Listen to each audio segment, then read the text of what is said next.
So yes, indeed, we're joined by Mr. Lawrence Alubi. He was a former commissioner of police, FCT Command. He joins us this morning to shed some light on at least some backstory, some understanding about how some of these things work, because there's so many areas that people just don't understand, because you think they're just as straightforward, but apparently it may not be. Good morning, and thank you for joining us today on the program.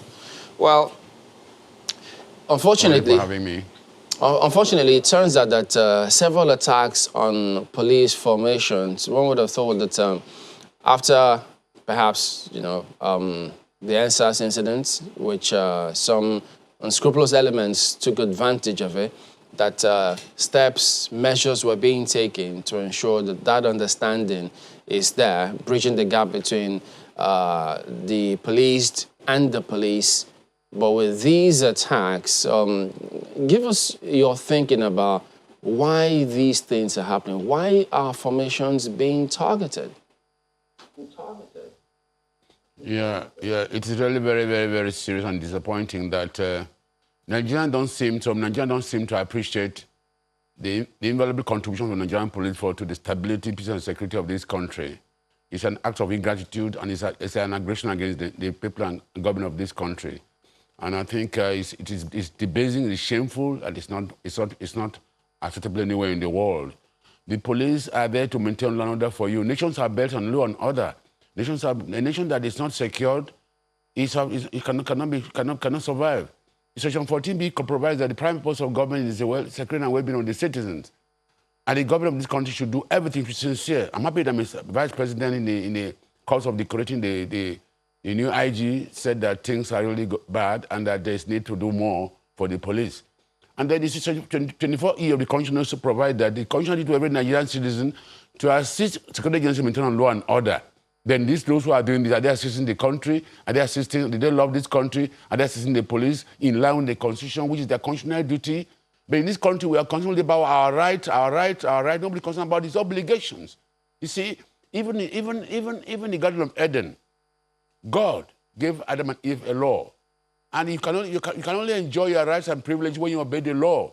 Rosie, in the theory of constitutional contract, postulated that you have to sacrifice some of your rights to enable the state protect you and maintain law and order. But now in this country, we just want about freedom. How can we attack a police station? Police who are there to maintain law and order for you, to serve you. It's an act of ingratitude, and it is condemned in all aspects of human understanding. It's not acceptable, and the government sees this as a very serious and affront to the government of this country on our state stability and our sovereignty. Now, already, like you mentioned earlier, the NSAS, the police were so demoralized. Are they no longer being wanted? Man, they're serving the country. And the police are there to serve the people. Even the dead, the highest thing if the dead man is peace. Peace. May he rest in peace. You don't say, may he go and have gold and mansions. May he rest in peace.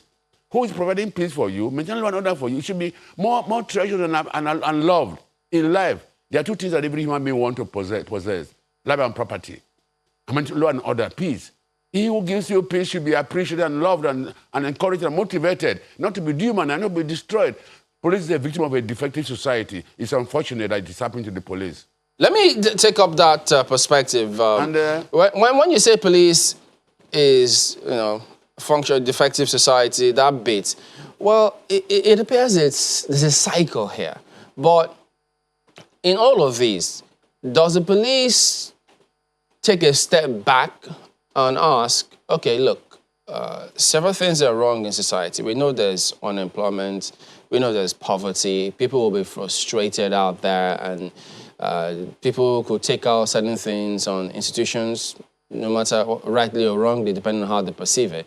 But does the force sit back and ask ourselves, can we police the country differently in terms of our attitude, our approach to policing, so that, the public don't perceive us as though it's us and them? Does that happen within the force?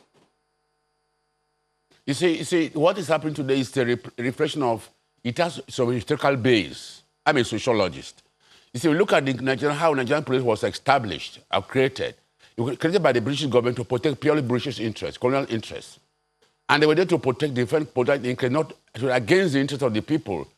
against the interests of Nigerians. Even those who were fighting for our political independence were even thrown behind, like a narrow of blessed memory, were thrown behind the bars. So the people saw the police as agent of government. The police was just in a regime protection.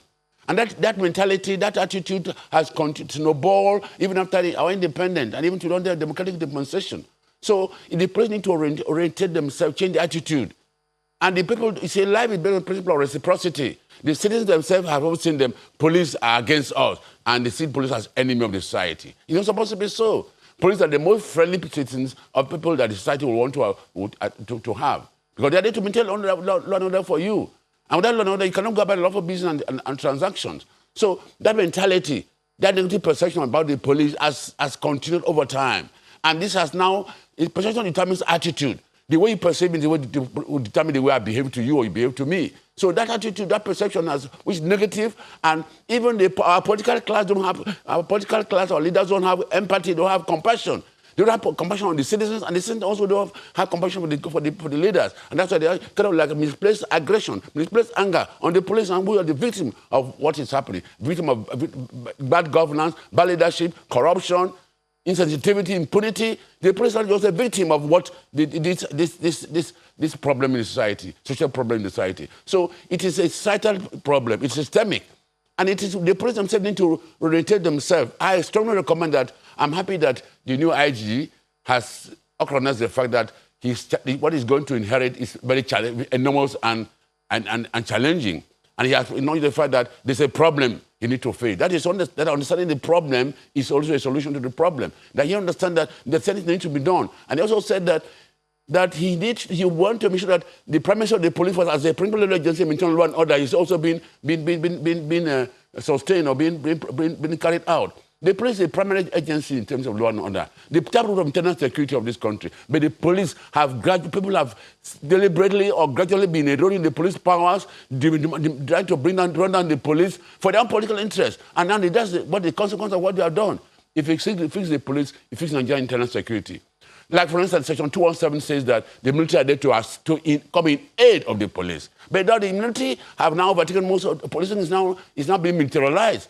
Military roadblocks everywhere, and so forth. Every small thing you see, military men protecting contractors who are building roads or constructing bridges and so forth. It's supposed to be so. Internal security is the police. The police should be given power. The government too has not done well. The government has neglected the police for too long, and these are the consequences. You cannot, the government should be sincere.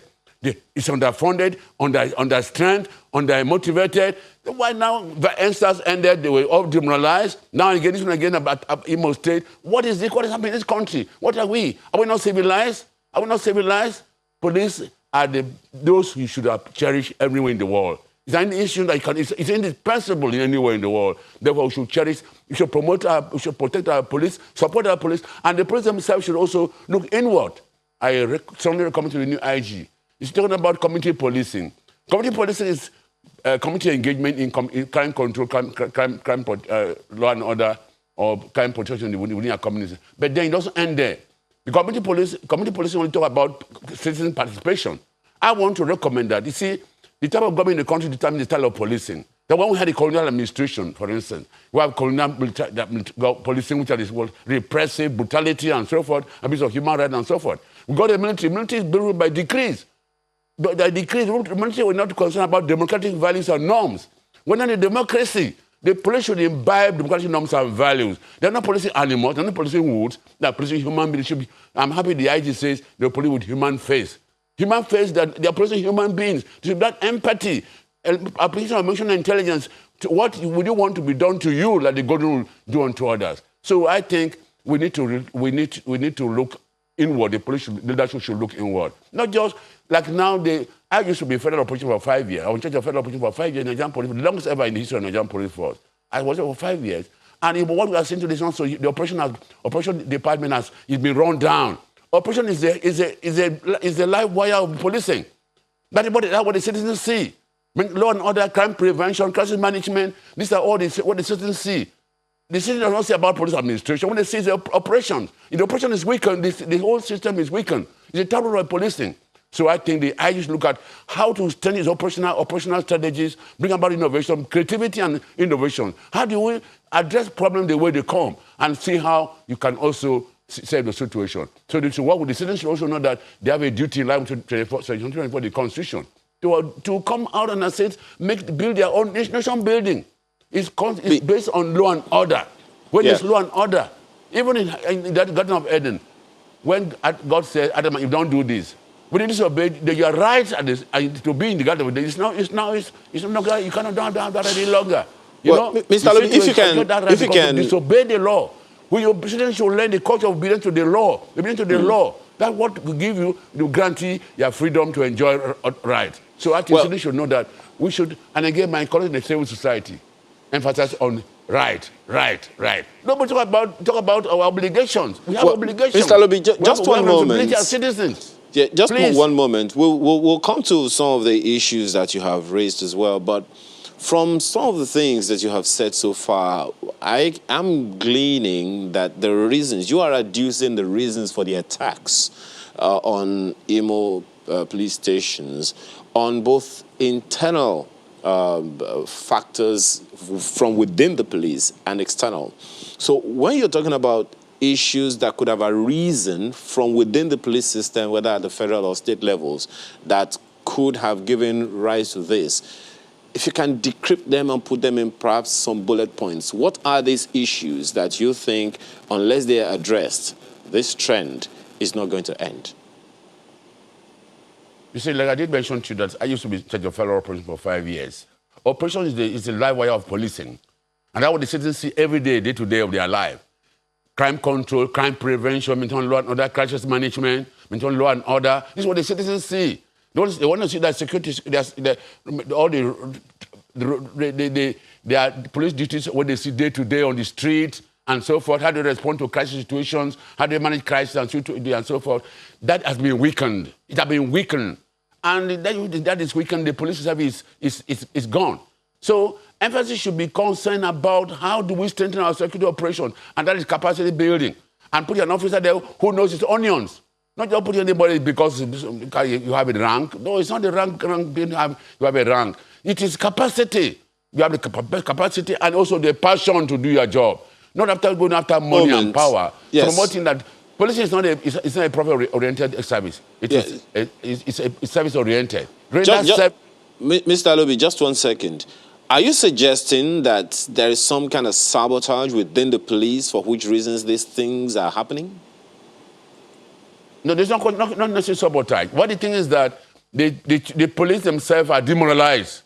That's some commitment. That commitment to the commitment no longer there. Other factors like corruption, nepotism, and so forth. You see, when things are done based on equity and fairness, postings should be done based on what somebody's capacity. That's what it should be. Not because of you have come from a particular ethnic group or because you know somebody or because you need to and so forth. Corruption, Mr. Diagi should also address the issue of corruption. Issue of this favoritism in postings and so forth. An officer should be posted where he has capacity, not just because he knows some Mr. A or B or where he comes from.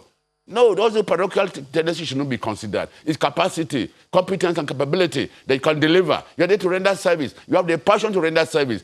You see, life is all about money and power. Life is all about service. And when you serve, God has to know how to reward. God knows our needs. God knows how to reward you. But when we think about money and power, we become bristly in our attitude, become bristly in our actions. We are so materialistic. Okay. We think about that after even there's life after this mortal world, this spiritual life we have to live. We need to demonstrate the God in us. God in us. We're this room. Yeah, Mr. Alobi, just 1 second, so that we can really get some value from what you're saying. Now, you have talked about the issues as far as the police itself is concerned. And you have also referenced the responsibility of the citizens. But if the citizens do not see a police that is showing a high sense of responsibility, they're going to just throw caution to the winds themselves. They see the things that some of these policemen, do. And so if the police cannot protect itself, how can the people have confidence in the police protecting them? Yeah, like what I said, it is, like I said, operationally. there's a lot of lapses. Because what happened in Imo State Police Headquarters is unacceptable, and the police, because in any police formation, even in a small outpost, what they call station guard, you must protect self-preservation. You must protect your station first.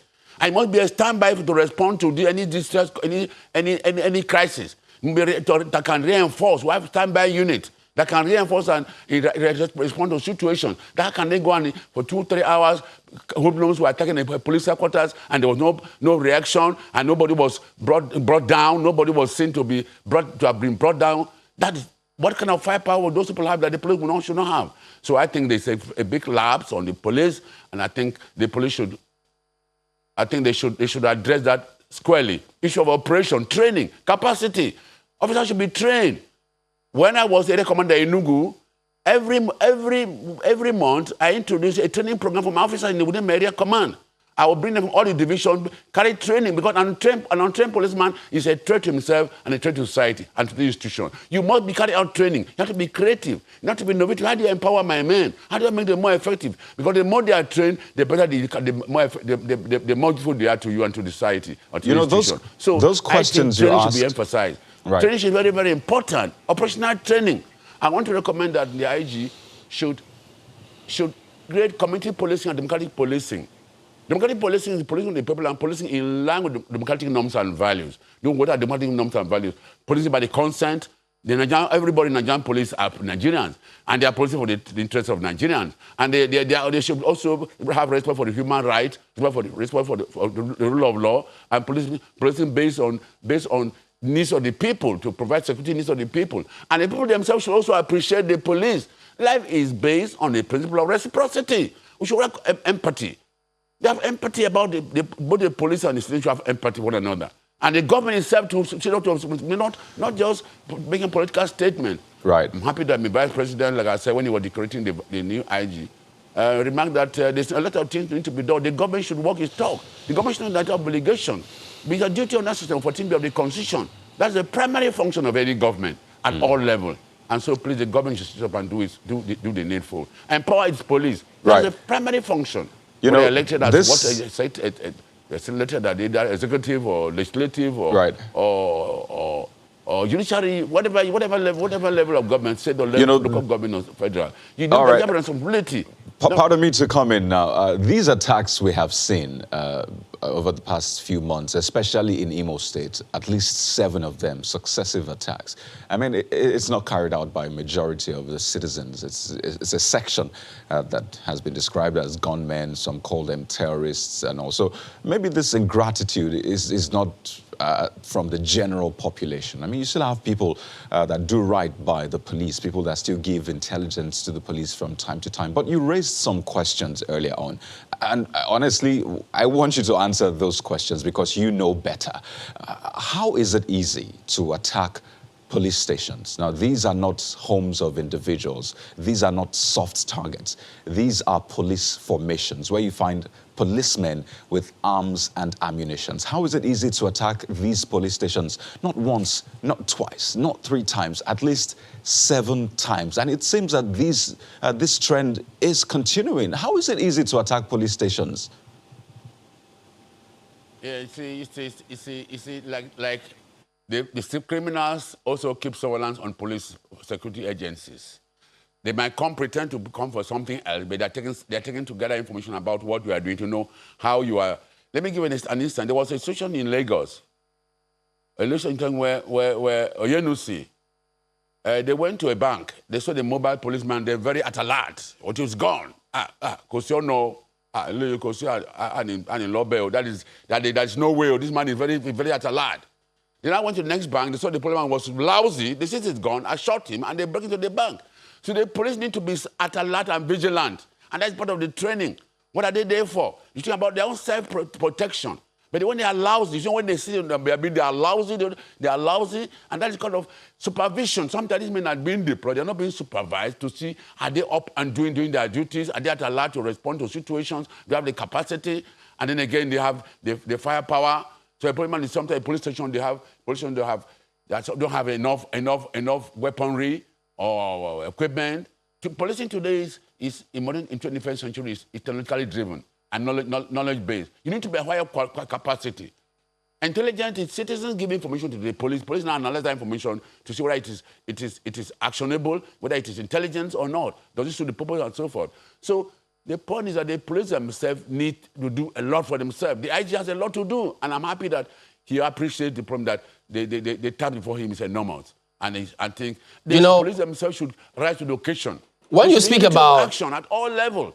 Right, just a moment. To the IG. As we wind down on this one, when you speak about police acting on intelligence, I mean, yesterday, the former DSS operative did tell us that the police more than once received intelligence about what was going to happen. And there were people who were surveilling police station. So how come there was that inaction as well? Or did they just dismiss such intelligence as though, well, whatever happens, happens? You see, some officers, even not only in the police, some people are lousy in their duties. You need to be at alert, mentally at alert at all times, be creative. You see, security operations, you need to think ahead, plan ahead, and work ahead. You need to be proactive, not reactionary. Not trying to wait until when it occurs because it might snowball to a point where you cannot manage. You need to be creative. You need to think, how can I do to outclass? You must be, so the point is that the police officers now they should learn to be creative at all levels. But with the IG down, not just be there, or shouldn't be business as usual. There should be a change. They should reinvent their operational strategies, reinvent their training, reinvent their attitude. They should be committed. And the citizens also should appreciate and encourage the police. That's what I'm saying of this issue of reciprocity. When the police are effective, the citizens enjoy because the law and order will be granted and so forth. And when the citizens support the police will do well. When the citizens are beginning to attack the police, you demoralize them. Already the police are already demoralized. They don't have equipment. They don't have a good weapon, modern weapon. They don't have the gadget. They're not motivated. Look at the environment. I went to a police station in Calabar. I'm from Cross River State. I saw area command office in a container. That is unacceptable in modern police in the 21st century. Where lies the dignity? Where lies the self-esteem? In a container? That's unacceptable. If you want to establish a police station, you have to put the infrastructures on ground. On ground. Give a sense of fulfillment, sense of self-pride. You go there, you don't have where to sit. You begin to perch around a tree. It's debasing. They have debased the Nigerian police force, and the country will have that's why it's suffering the consequence. So this country should realize that they need to have a police force that they cherish. A police force that they should take to their heart. People that should support and encourage, should motivate and train so they can serve them better. Now the police has been attacked. It's the Nigerian government has been attacked. Nigerian society has been attacked. Like I said, this is an attack against the people and government of this country. And you just said the police, it is debasing, it is shameful, it's unacceptable. It's embarrassing. It's embarrassing. Mr. Alobi. It's becoming too frequent. And we clap up, we look at we see that as if it's okay. Not okay. The police themselves address this, analyze situation. What we do, when I was in service, after each operation, we do what we call a post-mortem. You analyze the situation. Where did we fail? What do we need to do? And so forth. And you draw an operation order. Now, I don't know whether you even have operation orders, whom you hold accountable and so forth. So there are a lot of things need to be done. He has a lot to do. And I hope that he will seek counsel and have a listening ear because some of them, when they get there, the thing goes into their head, they play. We certainly look forward to that as well. They play God. All right, then, Mr. Lawrence Alobi, we have to thank you for your time this morning. Lawrence Alobi is a former Commissioner of Police in the FCT Command. We're back in a moment. Stay with us. We're also talking security matters. Mr. Agiole Abe joins us now. He's a former Commissioner of Police in Kaduna State. He's been in several capacities while he was in service. In fact, good morning, and thank you for joining us today again on the program. Well, thank you, Chamberlain, for having me here. Yeah, talking about security, in fact, you did also serve in Owerri, as a matter of fact. Now that these attacks happened, several of them, 7, last count, there are questions as to how could these things keep happening? Because someone just sitting and watching will just leave with that impression that, oh dear, the police, if they don't have capacity to defend themselves, how then can they protect the people? Give us an understanding. How could these kind of things happen, especially when we hear that the police get intelligence before these kind of attacks happen? Chamberlain, thank you. I think it's high time we stop the blame game and face the realities on ground. The issue of intelligence, I think there is complete collapse of intelligence. The police is not just the organ that provides this information. We have other agencies.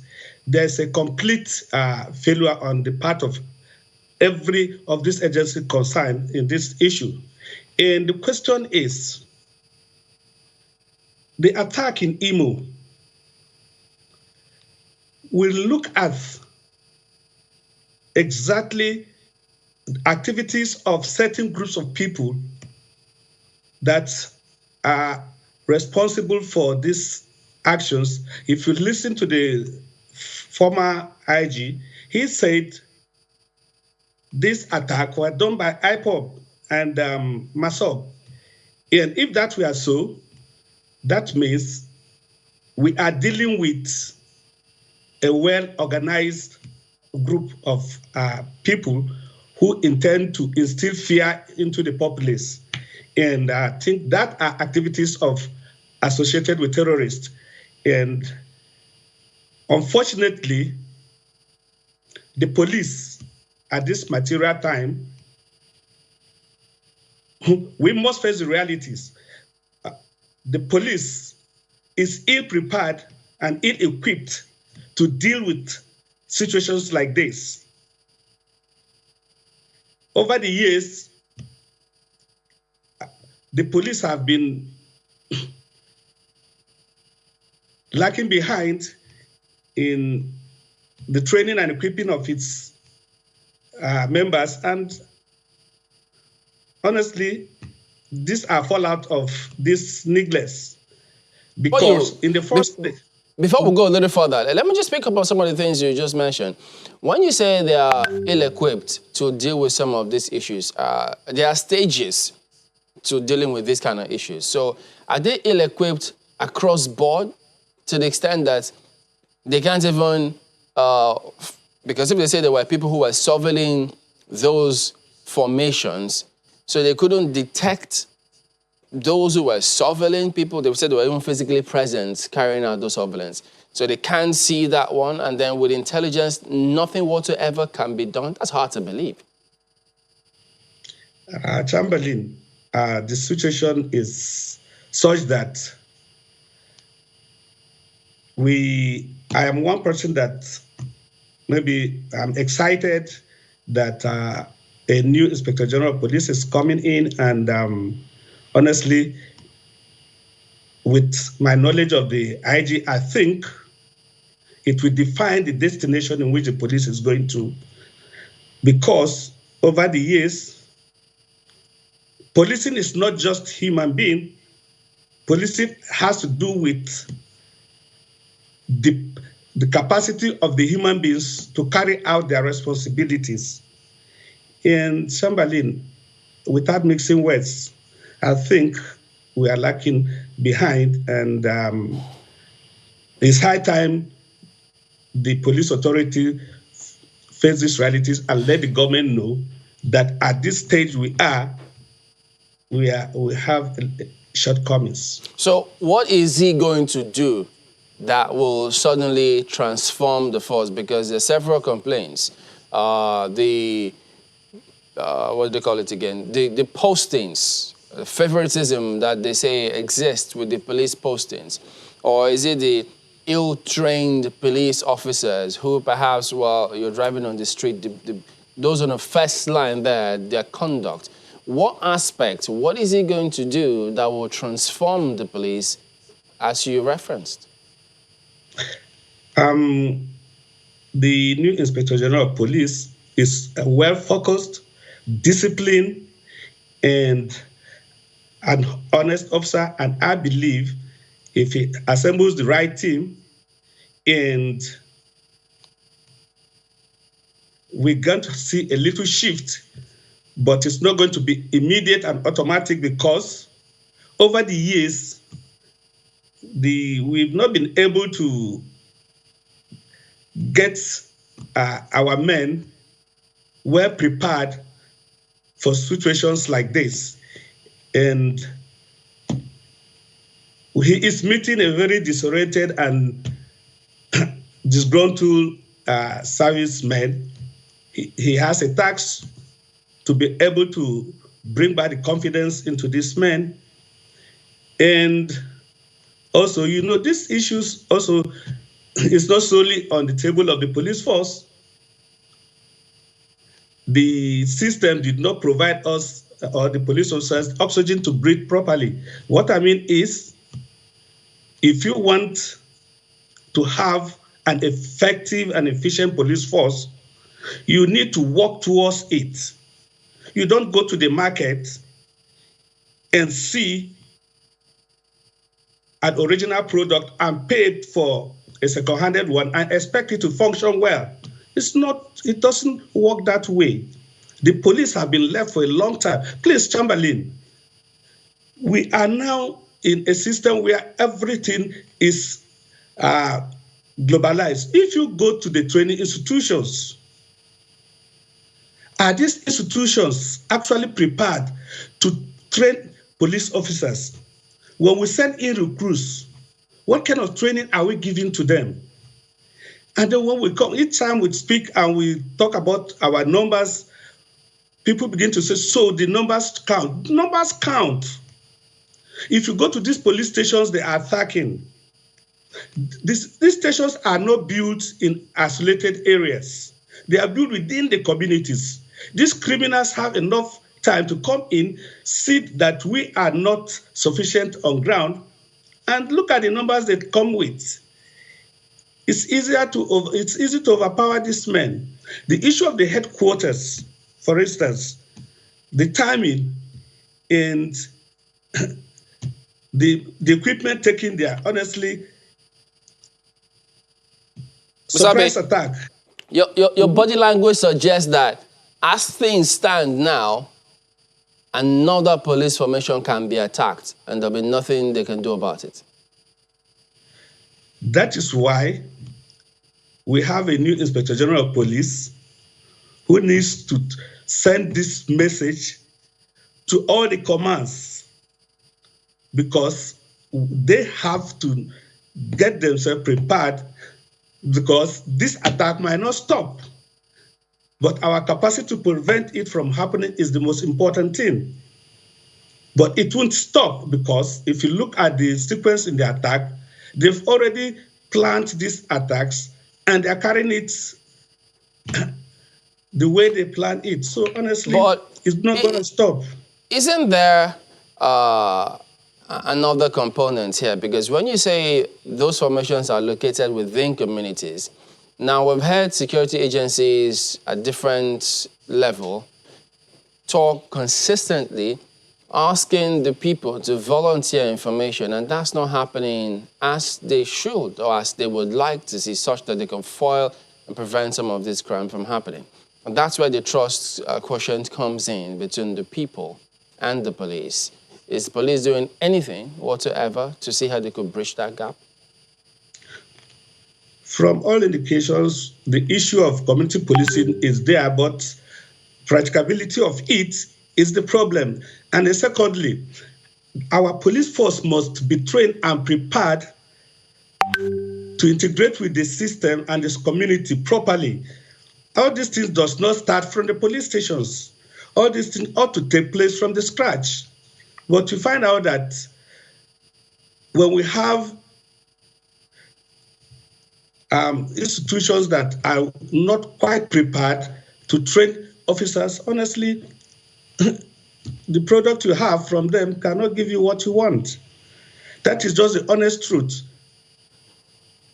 Right. Like I said, Chamberlain, like I said, honestly speaking, I do not want to speak or stand for IGP Alkali Baba, honestly. But I believe that he can change the trend.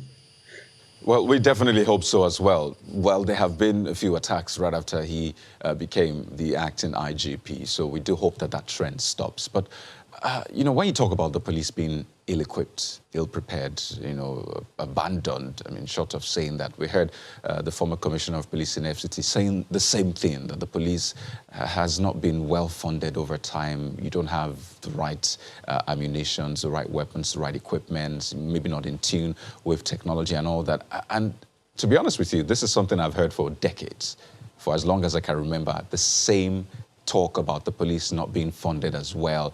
And I wonder, because the police is represented at almost all levels, almost everywhere. At the presidency, you have the police in the Federal Executive Council in some sense. The IGP attends meetings with the president. You have the police represented at the National Assembly. You have police in the civil service. Your men, or at least men of the Nigeria Police Force, are everywhere. So it's not as though they're outside of the system such that they're being, sidelined or put aside. They are in the system. So how is it that a force that is so well represented in the system at all levels is still not as funded as it ought to be?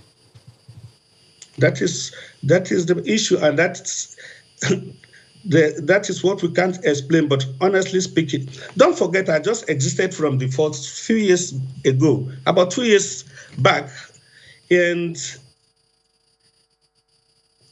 it's really, really pathetic when you see situations of police officers, what they operate with, and you begin to wonder whether we are actually working towards securing this society. But it's not the fault of officers. We have very, very intelligent, hardworking officers, but you can't work with nothing. So I think time has come that the government should sit down and face the reality that the police force we have, are they actually prepared to maintain law and order? Because the attacks is just in one part of the state, Imo State. We don't want and we don't pray for it to spread. When it does, it's going to be a serious issue. When we asked, why these attacks keep happening, you have referenced the fact that, like you said, the men are ill-equipped, ill-prepared, and the rest. And this boils down to just how well-funded, how much attention is being paid to the police, which is why I ask, how is it possible to still have that situation when the police is well represented? So the question is, does that call to question the effectiveness of those who represent the police at those levels? Because you expect that these issues should have been tabled squarely before who matters at the presidency level, at the National Assembly, in the civil service, as little as having an orderly telling a principal person in the government saying, these are the issues we have, so when it's time to bring it up, please, we need you to bring up these issues to ensure that the police is well funded. So does that call to question the kind of representation the police has at those levels? I think I had the privilege of accompanying one of the former IGs to the National Assembly. I think time has come for the key players to face this reality. Look, police is not properly funded. That is the truth. Police is not properly funded. And if they are not funded, honestly speaking, we are going to have some of these problems coming up until such a time that police is well prepared and focused to fight crime. It's going to be very difficult, very, very difficult. In the first place, we are talking about, we have about 350,000 police officers, and I can tell you that we don't have more than 200,000 officers who are actively in crime prevention. Don't forget, among these numbers, we have drivers, we have carpenters, we have mechanics. So you find out the number is so much compressed that how do you distribute them to commands? Maybe in Imo State, you shouldn't have more than 4,000 police officers. So you find out that the problem is. I understand. I understand the problem. I mean, we see the problem. We know the problem. It's staring at us in the face. I would say it's probably visible to the blind as well. We know the problem, underfunding. But what I don't seem to understand is why the police remains underfunded successively. IGPs have been changed. They have made promises. Commissioners of police have been changed time and again. They have made promises. These are people that are close to power. I mean, they are at the source.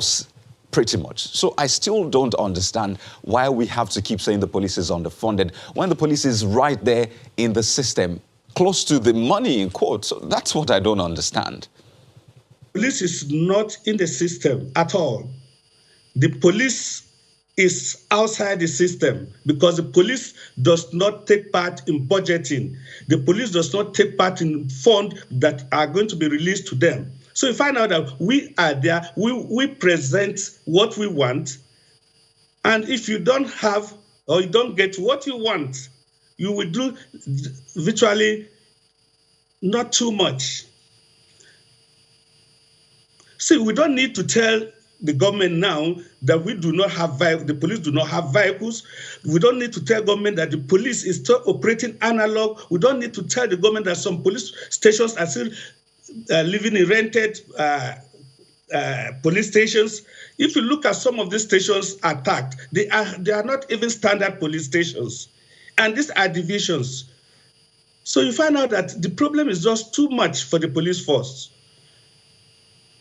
I'd like you to take a listen to this comment by a former DSS operative.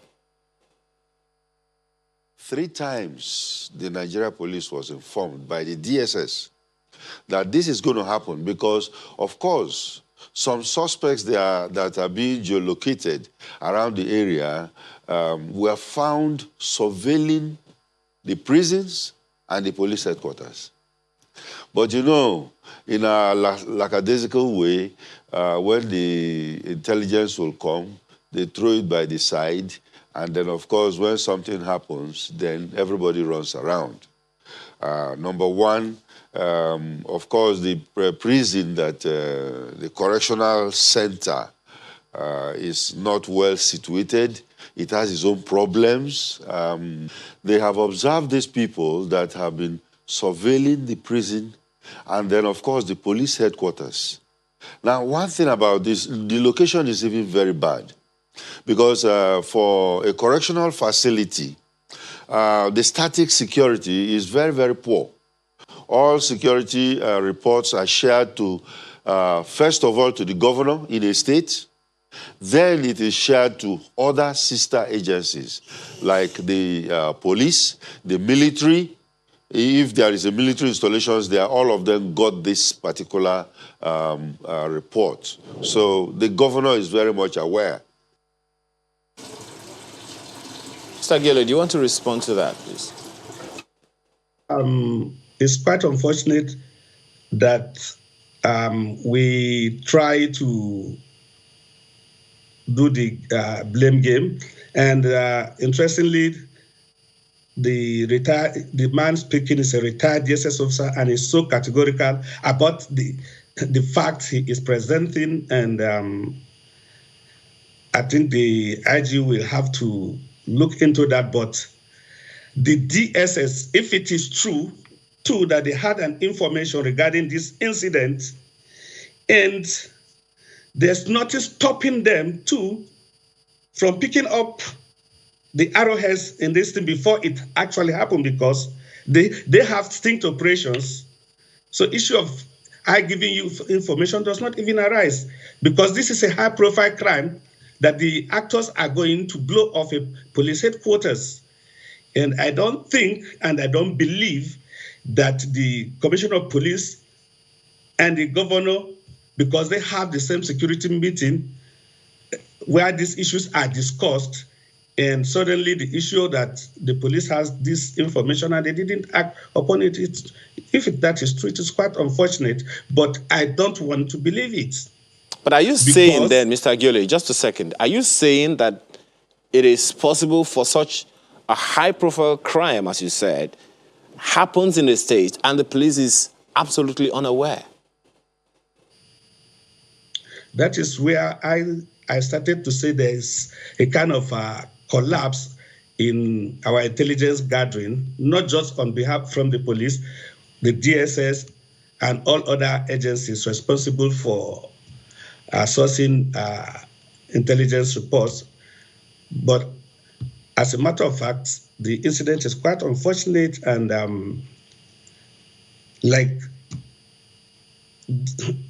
they are investigating, and let's look at wait for the outcome of the investigation. But the incident is quite unfortunate. You were Commissioner of Police. Exactly, issue that I am raising. Just a second. While you were Commissioner of Police, were you not receiving intelligence from DSS about issues or cases that were about to happen? While I was Commissioner of Police, we have a Security Council meeting where the DSS is there, the Brigade Commander is there, the Garrison Commander is there, the Governor is there, and we sit. And then sometimes we get intelligence report from the DSS. Okay, so that happens clearly. But now there are calls to allow governors or decentralize the police, if I could use that word. I think that's what some governors were quoted to have said the other day. Do you think that if that were to happen, the police would get a lot more verve, there might be a lot more effectiveness in policing across the country? I think maybe because when people are frustrated, they come up with a lot of issues. The federal government is finding it quite difficult to fund the police force. There are some states that have the capacity to do so, and there are some states, don't forget, it's difficult to pay teachers, it's difficult to pay local government employees, it's difficult to do so many things. And the police is not just going to be payment of police salary, you're going to equip them with arms, you're going to buy logistics and the rest. So the state governors should actually rethink this issue of decentralization for the time being. Let's solve the problem, let's kind of have a balanced system, then some of this will naturally come up. In the first place, solving the problem. But the governors are saying themselves, some of them are saying, we can do this. Aren't we the ones that buy vehicles to the police? Aren't we the ones that provide fuel dump to the police? Aren't we the one that build or rehabilitate some barracks for the police? So if we can do all of those things and have several other either traffic control units, vigilante units, several other units that we fund, why can't they be in charge of police in their states? The problem with due respect to the governors, maybe they want total control. Because in command, I have not seen a situation where there is an emergency, there is a situation to deal with, and the governor is aware and passes such information to the police, and it was not carried out. At all, there is none. There's no way the governor of Imo State would have said, look, CP Imo, there is going to be a situation at so time. And the CP said, no, sir, I'm not doing. As a commissioner of police, you don't have to refer to the IGP when these issues arise. You just act on it. Issues like this? Yes. Like in Imo? Yes, I'm saying when a governor gives an order, or at least gives you a tip-off, are you saying you don't have to refer to the IGP, you just take the action based on the governor's order? Look, when the governor gives you an information, he's already putting you on notice. And so by the time you are getting clearance from IG, you already said to operate. Okay, but so you did not. Could you tell us, guys, pointedly now, if the governor gives you or gives a commissioner of police some information, perhaps a directive, and then the IGP says, no, don't do that, whose order will the CP obey? See, I don't think the IG... It's a straightforward question, Mr. Agiole. So it depends. There are some questions that you can see, because if the governor said, look, Abbey, I want you to arrest the chairman for so party, for so reason. It's different from, look, Abbey, there are talks trying to attack people at so location. Are you then saying, Mr. Abbey, are you saying that there are cases where a commissioner of police can disregard the information or the order from the IG and obey the governor? See, look, we must be certain and specific about some of these issues. The IG is a human being. The IG is there because of security. And honestly speaking, I don't think there is any issue regarding security that the IG will ask that the CP should disregard, unless it has nothing to do with the state. All right, Mr. Abbey, we do thank you for your perspectives this morning. Mr. Agiole Abbey, former Commissioner of Police in Kaduna State. Thank you for talking to us. Thank you, Mr. Tambalin. Have a wonderful day. Bisola Olusoya is Commissioner for Agriculture in Lagos State. Thank you so much for joining us this morning. You know, when you talk about agriculture, I don't know if Lagos State will come top 10, you know, or whatever. But in that regard, maybe I'll ask you a question my colleague asked you earlier. How stressful or convenient is this job? Thank you very much, and good morning to you all. In terms of how stressful this job is, I think the question, first and foremost, should be directed at Mr. Governor, Mr. Babajide Olushola Sanwo-Olu. How stressful indeed is it to run Lagos? So automatically looking at what he's done so far, I think he's done a phenomenal job, considering all that has happened in the space of almost 2 years. So that translates into the rest of the team members also pulling the buck, pulling their weight, and ensuring that at least the Greater Lagos agenda is achieved. So with regards to stress, I think I've been coping quite well, considering where I was coming from in terms of the scope of work that I handled. So I feel that also the team I have in the Ministry of Agriculture, they are doing a phenomenal job as well in supporting and doing all that they should do. So far, so good. We are pulling our weight, and we're praying to God Almighty to help us for the rest of the term. Quite interesting. Yes. But one of the issues that's predominant in Nigeria today is insecurity. Well, that's thankfully isn't something Lagos State is battling so much at the moment, but a good number of people have attributed insecurity issues to unemployment. Yes. Now, Lagos State is perhaps not doing badly officially, but there are some other data, two methodologies used. When you look at the international methodology that the NBS used, say, you know, Lagos State is perhaps lowest when it comes to unemployment. But then there is another information that they call the New Nigeria Methodology, which defines unemployed labor force as those who did not work at all or worked for less than 20 hours a week, and puts Lagos State at almost 40%, much lower than some states like Oyo, Sokoto, and the rest of them. Is this something that gives the state concern? So I think unemployment should give any state, any nation concern, because when you have unemployed people, then it means that the state of insecurity is also heightened.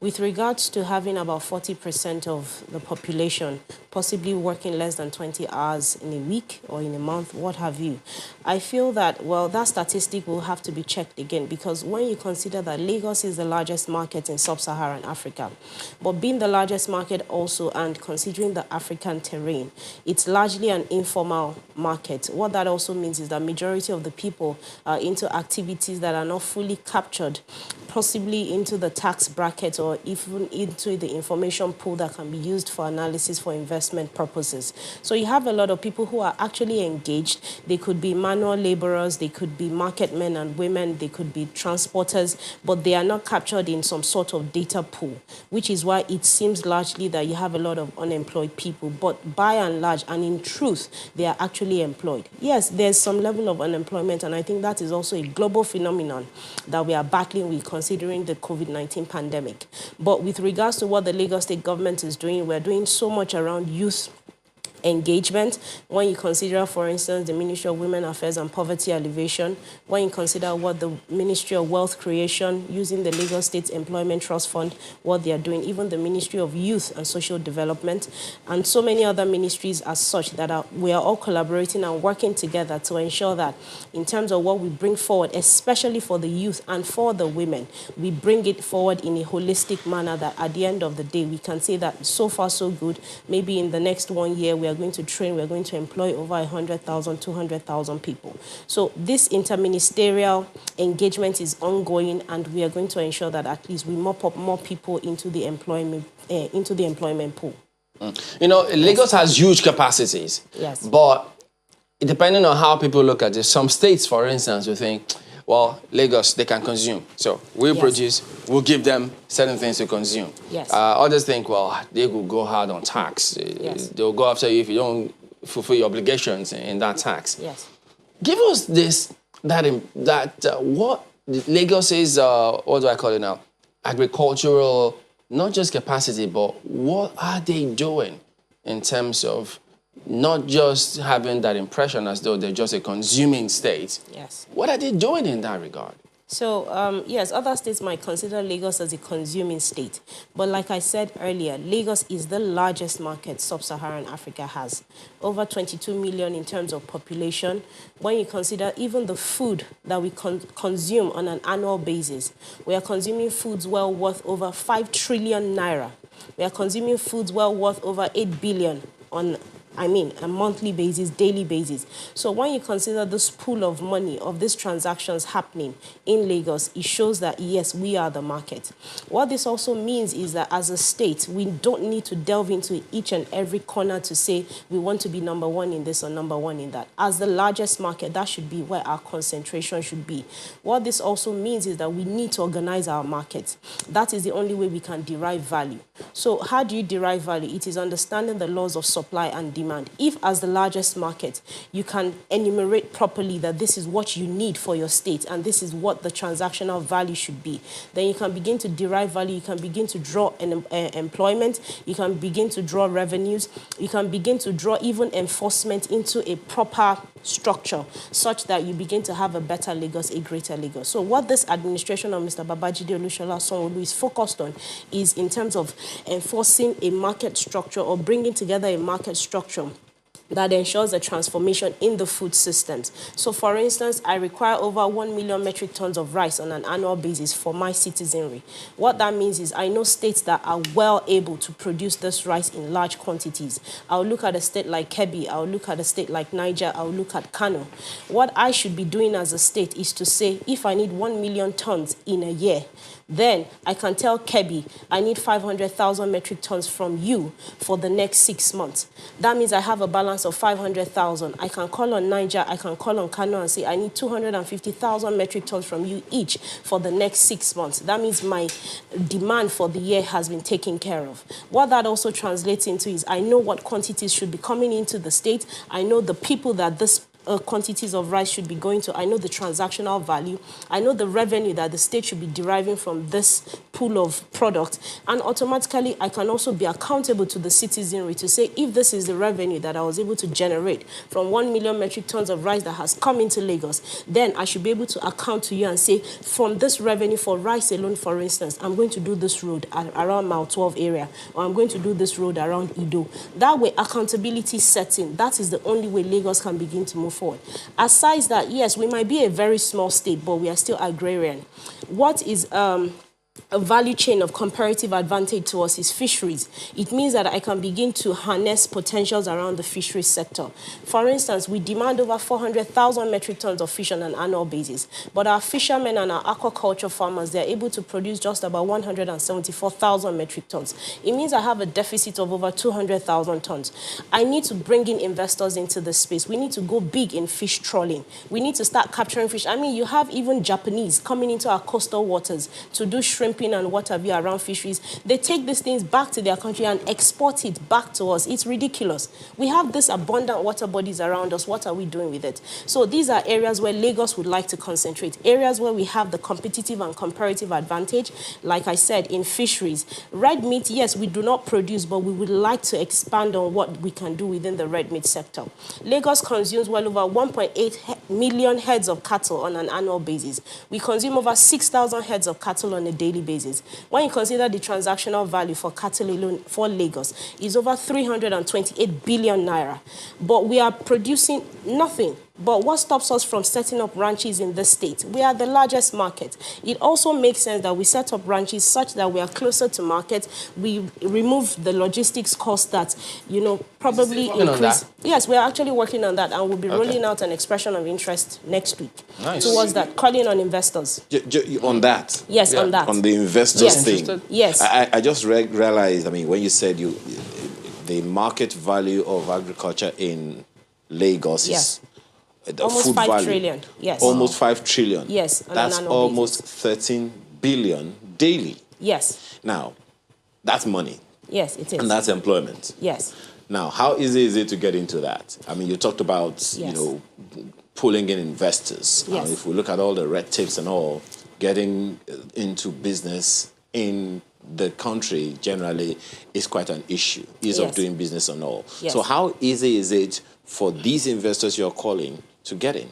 Okay, so what the Lagos State government is doing currently is to set up a one-stop shop for any would-be investor to come in and be able to partner with the Lagos State government, such that in terms of setting up businesses, it's much easier. Yes, we know the ease of doing business index for Lagos has not been quite good, but we know that that is also because of bureaucracies that sometimes are outside of our control, which is why under the administration of Mr. Babajide Olusola Sanwo-Olu again, we're trying to ensure that we're able to draw in investors in such a way and manner that they find it easy to do business in Lagos. So it's an interministerial affair, once again, where every MDA is also collaborating in areas where we know that, yes, for instance, if you want to set up an agro-processing center, for instance, it means you possibly require agric land. It means you possibly require some permits from the Ministry of Physical Planning and Urban Development. It means you possibly need to do EIAs and, you know, contact the Ministry of Environment. It means you have to, you know, touch a lot of ministries and agencies to be able to get everything together to be able to say, yes, I'd like to do this business. So what we are trying to do is to say, you know what, we're going to set up a one-stop shop center as opposed to having to go to each and every ministry, trying to pay a fee here, pay a fee there, and everything is disjointed and it takes you so much time. We set up that one-stop shop. Everything you need around setting up an agro-processing facility, we make it available for you. So if it's a ministry, let's say for instance, Agric, that has to take the lead in that area because this is now an agro-processing facility, then we'll do everything that it will take to ensure that that person who is a major stakeholder for us is able to get this business to fly. Yes, it's not an easy walk in the park, and I'm not saying that maybe in the next 1 month, 2 months, it's going to, you know, all be rosy and dandy.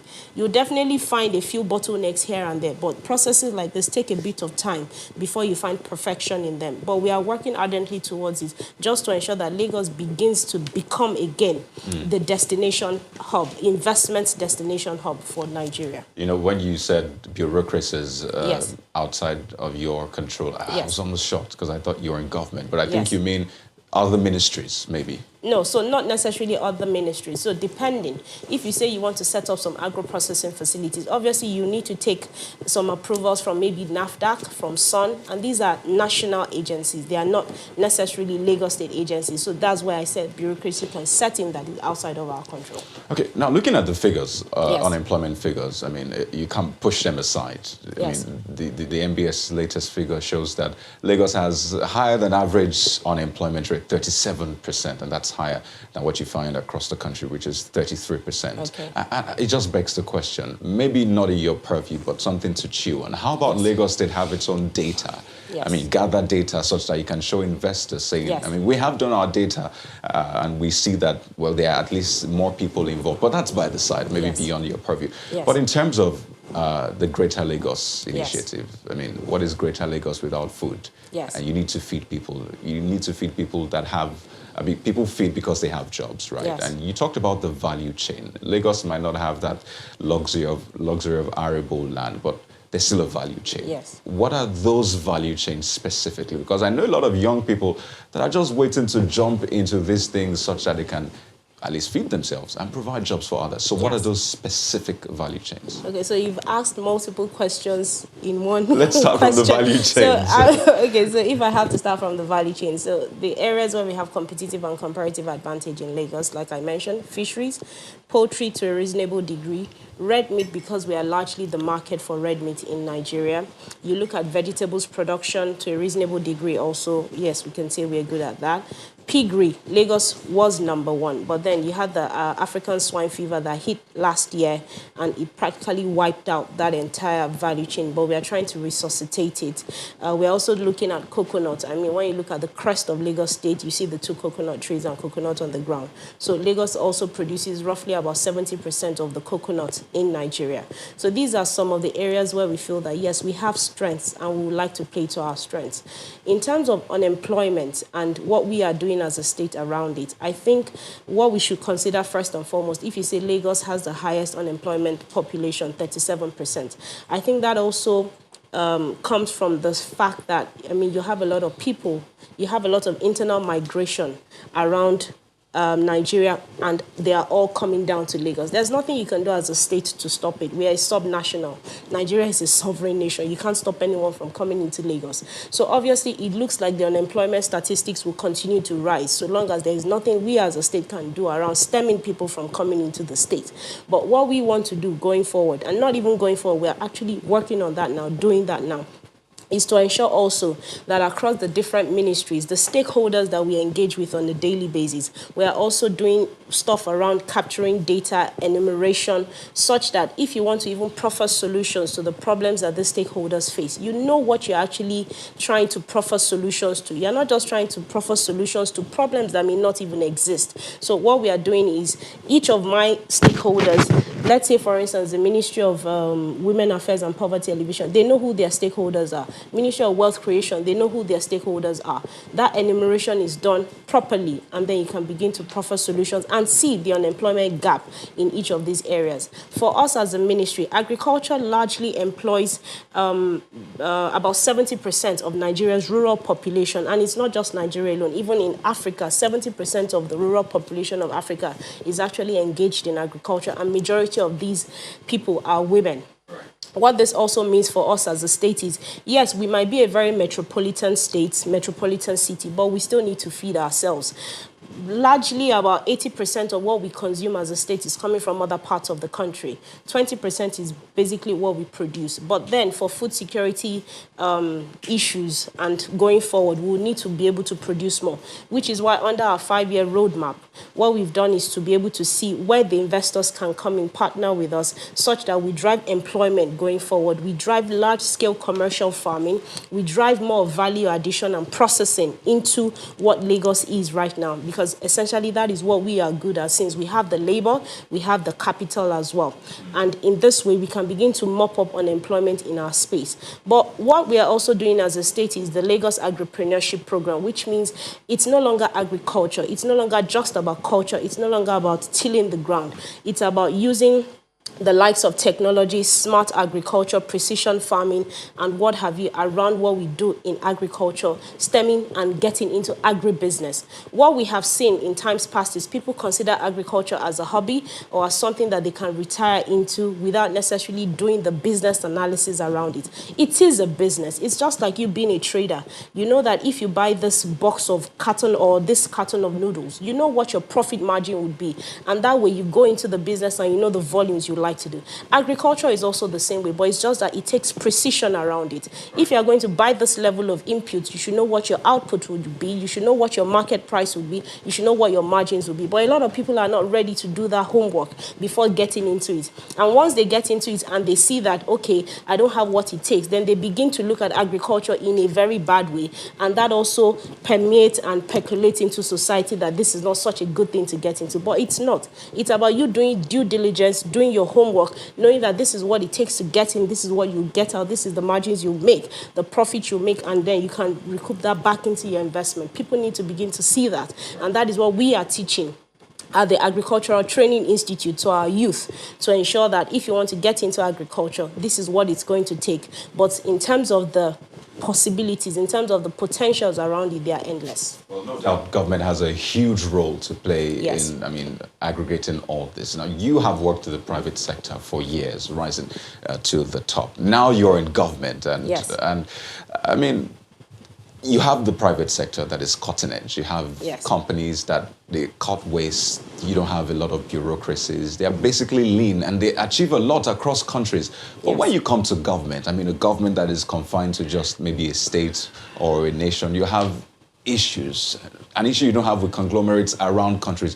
Why is it hard? Haven't tasted both from both sides. Why is it hard, really, for government to be, cutting edge? Cutting edge, cut okay. this wastages, cut the bureaucracies. Why is it hard? Okay, so if you look at private sector is usually very focused. And when I say focused, it's usually one directional. So as a company, for instance, maybe a fast-moving consumer good company, I know that, okay, this is the product, this is the target market, this is the core operations of my business, and I just go for it, and it's straightforward. I know those that I'm dealing with. And essentially, we understand what it takes in terms of the relationship between the company and the customer. And that is essentially to make profit. But then the company also wants to do it in a sustainable manner that they keep making profit over the years.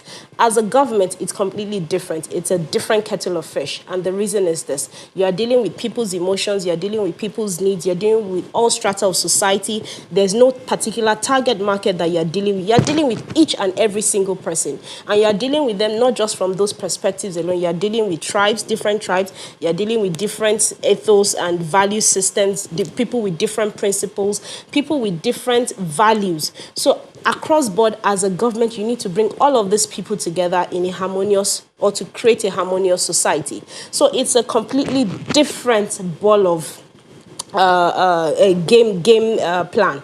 So what that means also is that having to deal with these different people within the society is going to take a different approach.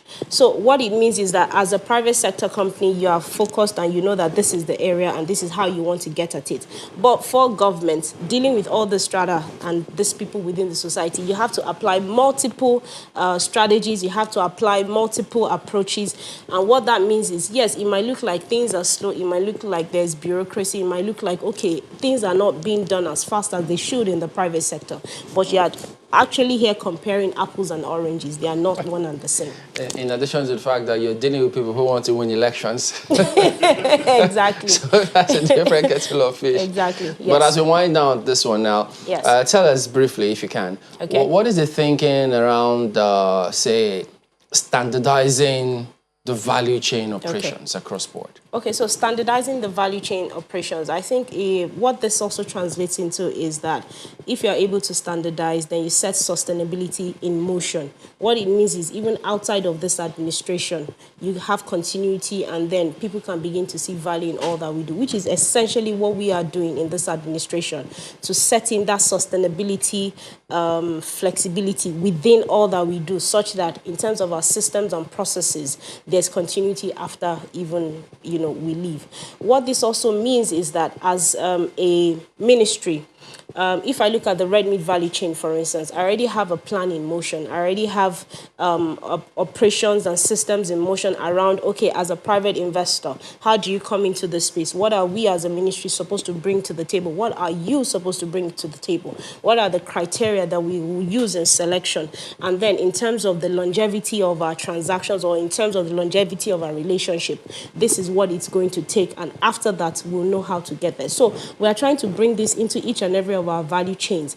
At the same time, each value chain has its own peculiarities, which we also bring into all of our systems and processes around how we can ensure sustainability happens. So if you look at fisheries, for instance, the stakeholders there are completely different from the stakeholders in the red meat value chain. For the stakeholders in the fisheries sector, you're talking about the fishermen, you're talking about the aquaculture farmers. But then the investor is largely one and the same. If you're talking of the private sector person who wants to play in these fields and make money, the investors will largely be the same. But the stakeholders that are bringing the inputs for the private sector participants to be able to possibly, let's say, for instance, go into processing would be very different. So what this means is that we are looking at the peculiarities for each of these sectors or each of these value chains and also trying to bring them to a level where we can now begin to say, okay, these are now going to be an equal playing field or a level playing field, and then the private sector person can come into the space. So across board, it's about dealing with the stakeholders in a different manner, bringing their peculiarities to the table, but bringing them to a level and to a standard that a private sector person can come in and deal with them on the same level. Maybe when you're able to make it a little more frequent, we'll be able to ask you so many other questions that are on the list, but we cannot, bring up now, because that thing you said about the red meat value chain. Yes. I'm wondering what you're doing about the Agege Abacha, but don't answer that question. I can actually go into No. We are completely out of time. We have to pick up the question of interest from. Bisola Olusoya is Commissioner for Agriculture in Lagos State. Thank you so much for your time and your thoughts. Thank you very much for having me. Well, the next item, your messages, and the first this morning is from Professor Enakina, talking about agriculture. Agriculture remains our hope for economic development. If 10% of our population is supported to invest in farming, Nigeria will witness economic prosperity. Netherlands, with size like that of Lagos, produces oil and gas, but their income from dairy production aggregates $90 billion annually. Not to talk of the fact that you are a fan of red meat, right? Not particularly, but I'm just interested in the mechanization. It's all right to be a fan of that. Maybe the AC, not the fan. Oh, wow. I'll take a look at this next tweet from Dr. Premosa on insecurity. It says, poverty is not one of the causes of insecurity in Nigeria. Poverty fuels or facilitates insecurity in the country. So the cause is different from facility. Well, as Yono is speaking about police reforms, he says the crisis we are witnessing across the country are direct outcomes of injustices meted out upon Nigerians by government, mainly the police. The present police must be disbanded and made community-based. And this one from Famous, the government refused to act accordingly to end SARS demands. There are injustices in the country. This is what you get. I thought the government acted. So they depends on what he means. Well, it's one thing to act, it's another thing to act in line or in the way you're expected to act. Or according to So I get that's what. But take a look at this one from Comrade Francis on the Nigerian police saying, we have brave and gallant men in the Nigerian police force. Yes, you can say that again. What we lack is adequate funding, manpower, and mindset orientation. The police should not only work hard, but start working smart. I think I like that, really. Yeah. Well, there you go. That is it. When you look at some of your messages, we appreciate all of you all the time, as a matter of fact. So we do thank you. We'll see you again next week, Monday morning, 7 a.m. West African time. Have a great one. I'm Chamberlain also. I'm Kayode Okikiolu. And I'm Ayo Makinde. Enjoy your day.